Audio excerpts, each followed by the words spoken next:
गुरुग्राम के सेक्टर 5 थाना क्षेत्र में कई टुकड़ों में एक 25 से 30 वर्षीय युवक का शव मिला।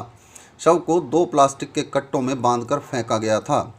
पुलिस को आशंका है कि तेजधार हथियार से युवक की हत्या कर उसके टुकड़े टुकड़े किए गए हैं। शव की बरामदगी ज्ञानदीप स्कूल के पास एक निर्माणाधीन बिल्डिंग के कमरे से हुई है। युवक की बाजू पर संदीप लिखा हुआ था। पुलिस शुरुआती जांच में इसे हत्या मान रही है। पुलिस ने शव को कब्जे में लेकर अपनी तफ्तीश शुरू कर दी है। गुरुग्राम में मुख्यमंत्री उड़न दस्ते ने एक फर्जी कॉल सेंटर का पर्दाफाश किया है। यह फर्जी कॉल सेंटर गुरुग्राम के उद्योग विहार स्थित प्लॉट नंबर 108 में चल रहा था।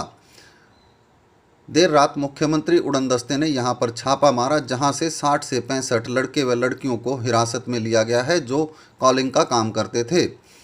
कॉल सेंटर से यूएस के लोगों को कॉलिंग की जाती थी और उनसे पैसा ऐंठा जाता था। यूएस के लोगों के सिस्टम को हैक करके भी ये लोग पैसा कमाते थे। लोगों से ठगा हुआ पैसा विदेशी अकाउंट में ही जमा कराया जाता था। पुलिस ने आईपीसी की धारा 420, 75, 43, 66 आईटी एक्ट के तहत मामला दर्ज कर जांच शुरू कर दी है। मौके से पुलिस ने हार्ड डिस्क व कई लैपटॉप बरामद किए हैं। आरटीआई कार्यकर्ता पीपी कपूर ने एक प्रेस वार्ता कर गुरुग्राम व फरीदाबाद में कूड़ा उठाने वाली कंपनी के फ्रॉड का पर्दाफाश किया है। आरटीआई कार्यकर्ता से मिली जानकारी के मुताबिक कूड़े से बिजली बनाने का दावा करने वाली इको ग्रीन कंपनी ने बंधवाड़ी में 18 लाख टन कूड़े का पहाड़ बना दिया है। नगर निगम गुरुग्राम व फरीदाबाद ने 31 माह में इको ग्रीन को 126 करोड़ रुपए का भुगतान किया है। इस पूरे प्रोजेक्ट को पर्यावरण विरोधी व घोटाला बताते हुए आरटीआई कार्यकर्ता पीपी कपूर ने इसे तुरंत रद्द करने की मांग की है। मच्छर जनित बीमारियों की रोकथाम को लेकर बृहस्पतिवार को उपायुक्त अमित खत्री की अध्यक्षता में जिला स्तरीय मलेरिया निरोधक कमेटी की बैठक का आयोजन किया गया। इस दौरान बताया गया कि जून से लेकर अब तक जिले में घरों में सर्वे के दौरान 3708 लोगों के घरों में लार्वा पाया गया है। इन सभी को नोटिस जारी किए गए हैं।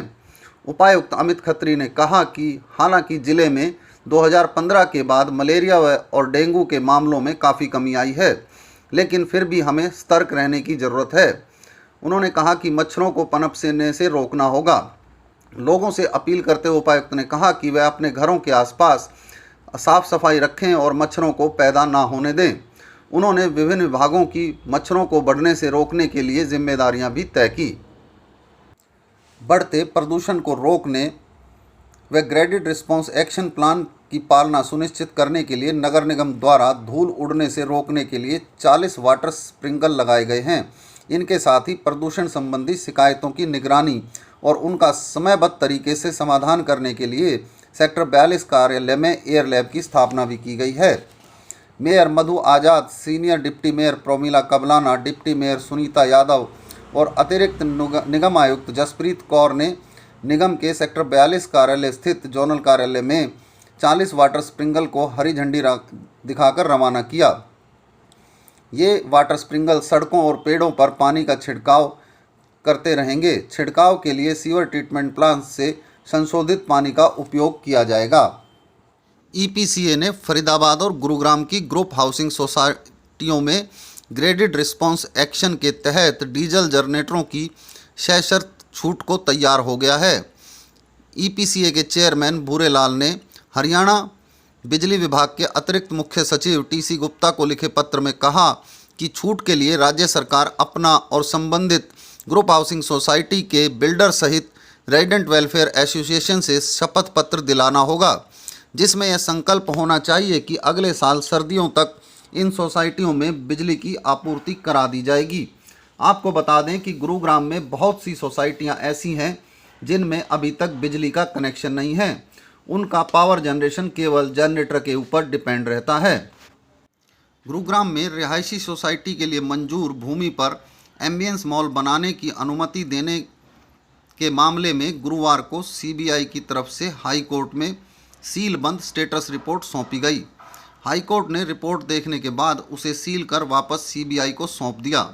कोर्ट ने सीबीआई को 18 जनवरी तक जांच रिपोर्ट पूरी कर इसकी पूरी रिपोर्ट कोर्ट को सौंपे जाने के आदेश देते हुए सुनवाई को स्थगित कर दिया। हाईकोर्ट ने कहा कि आम आदमी के अधिकारों का हनन करते हुए किसी बिल्डर को अमीर बनने की अनुमति नहीं दी जा सकती। अनुमति देने की पूरी प्रक्रिया सवालों के घेरे में आ गई है। हाईकोर्ट ने कहा था कि इस मामले में सीबीआई को 6 महीने के भीतर अपनी जांच रिपोर्ट पूरी करनी होगी। इसके साथ ही 3 माह में की गई जांच को सीलबंद लिफाफे में हाईकोर्ट में पेश करना होगा। हरियाणा में केंद्रीय गृह मंत्रालय द्वारा अनलॉक 5 को लेकर जारी की गई गाइडलाइन को हूबहू लागू करने के बावजूद अभी नियमित रूप से स्कूल नहीं खुलेंगे। शिक्षा निदेशक जे गणेश ने साफ किया है कि फिलहाल स्कूलों में 9वीं से 12वीं तक नियमित कक्षाएं शुरू करने का निर्णय नहीं लिया गया है। हालांकि परामर्श के लिए विद्यार्थी स्कूलों में आ सकते हैं।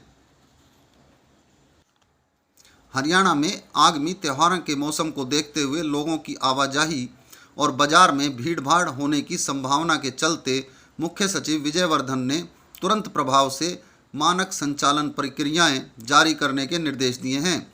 साथ ही जिला उपायुक्तों और पुलिस अधीक्षकों को कोविड एप्रोप्रिएट व्यवहार अभियान के तहत मास्क पहनने, शारीरिक दूरी बनाने और हाथों की स्वच्छता संबंधी नियमों को सख्ती से अनुपालना सुनिश्चित करने के निर्देश दिए हैं।